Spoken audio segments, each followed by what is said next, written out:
দুই সেপ্টেম্বর এখানে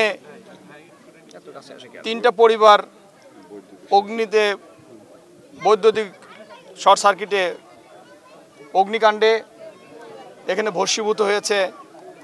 আপনারা শুনলেন একজন ফ্যামিলির কথা। উনি বললেন যে আমরা শুধু পরনের কাপড় ছাড়া আর কিছুই নিতে পারিনি, সব পুড়ে ভস্মীভূত হয়ে গেছে।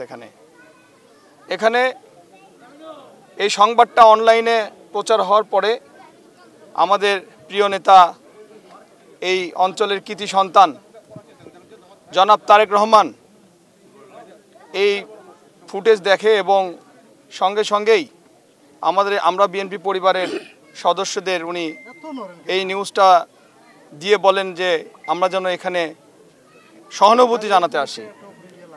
আমরা বিভিন্ন কাজের কারণে একটু দেরি হয়েছে, তবে আপনারা জানেন আমাদের বগুড়া প্রেস ক্লাবের সেক্রেটারি, আমাদের মিডিয়া সেলের এই অঞ্চলের সমন্বয়ক কালাম আজাদ ও যৎসামান্য প্রয়োজনীয় কাপড় চোপড় নিয়ে এখানে এসে সহানুভূতি প্রকাশ করে গেছেন।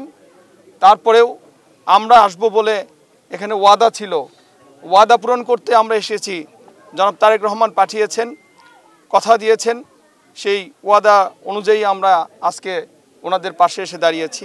যৎসামান্য হেল্প এবং সহানুভূতি জানালাম, কুশল বিনিময় করলাম, সাহস দিলাম এবং তারা ইনশাল্লাহ ঘুরে দাঁড়াবে এই আশাবাদ ব্যক্ত করছি।